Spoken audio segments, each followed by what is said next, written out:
Hello guys, for mini update lang naman. Finally, nakalipat na kami ng bahay dito sa Kawit.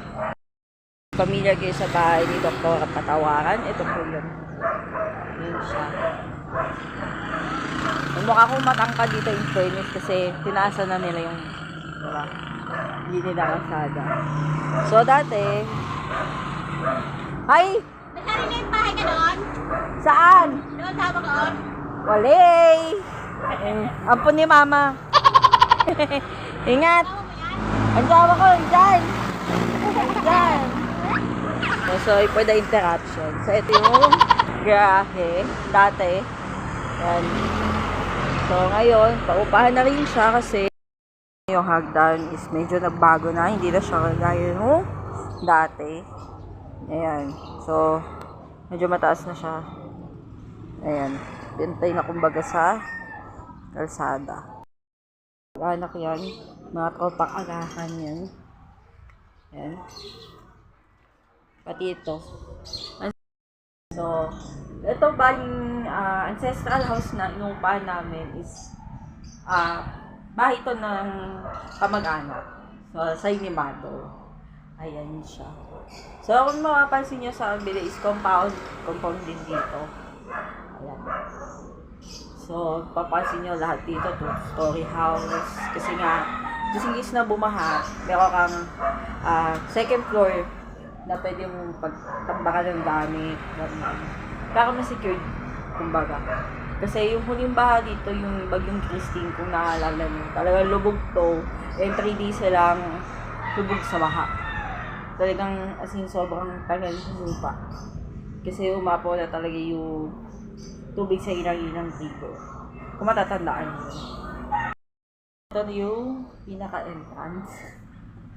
Pero yung ito guys. Yan yung dating clinic ni Dr. Tapos itong yan. Nakikita nyo yan. Bali, yan yung inuupa namin ngayon na unit is dating library or office ng lolo namin. History ng family namin. So, kung ano yung naalala ko, yun na yung share ko. Again, 4. Then, ito yung parang receiving area. Ay! Andiyan ka pala. Hi, si ka sa vlog ko. Diba? Ayun yung kwarto. Pinaka-kwarto namin. Yan. Diyan namin nilagay yung mga damit. Doon may nalagay pa kami dyan sa baba. Yung galing kay Beshi Waps. Yan. So, ayun. Kabuuan. Medyo magulo pa. Dati wala yan. So, ngayon nilagyan niya ng kwarto. Ayan. So, ito siya. Pinakakabuuan niya. And nga pala guys, available din yung unit na yan. Bali, yan yung sa clinic, yung dating clinic ni Doktora. Tapos yan yung way pa sa garahe. So, sorry kung medyo magulo pa yung bahay. Wino-work out namin. So, ayan. Yan yung way pa kusina. So, tour ko kayo doon. So, ito yung nagay namin ng para sa pang-everyday na pangkain namin. Ganyan. Diyan lang muna. Kasi kakalipat lang. So, napuno na yung memory ko doon sa kabilang phone ko, which is yung Realme. So, yung gamit ko is yung second phone ko. So, ito yung sinasabi ko yung way papunta sa kusina. So, ito siya.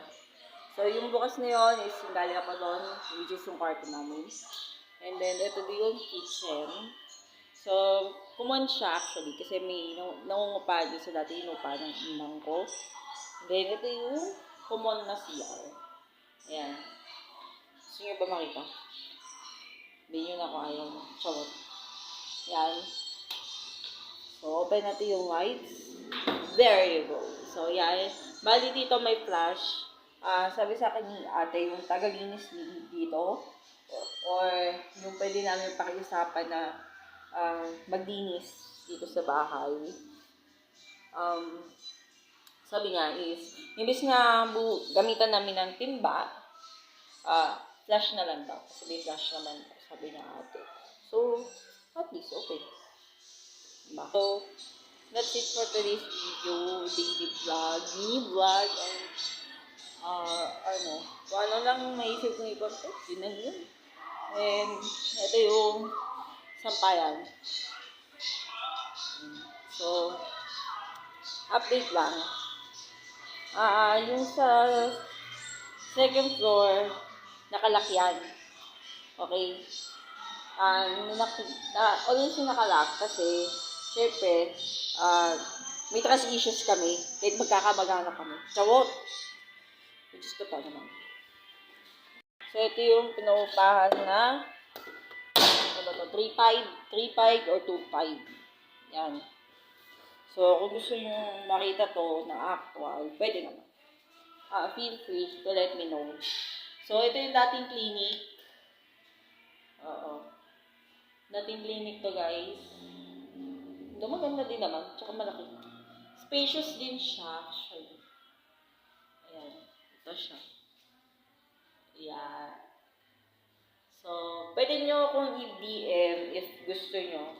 Para masabi ko kay Ate Beth na gusto nyong tingnan yung unit na to. Kasi ito na lang yung unit na available dito sa inuupahan namin. So, yun lang masishare ko ngayon for today's mini vlog. Pero kung curious kayo kung ano yung tsura ng garahe, pwede naman. Kaso nakapadlock siya. Okay, nakapadlock. Tsaka nilagyan na rin namin ng ganyan. Ewan ko kung nakikita niyo. Basta yung takip para sa butas. Kasi pinapasok kami ng lamok dito.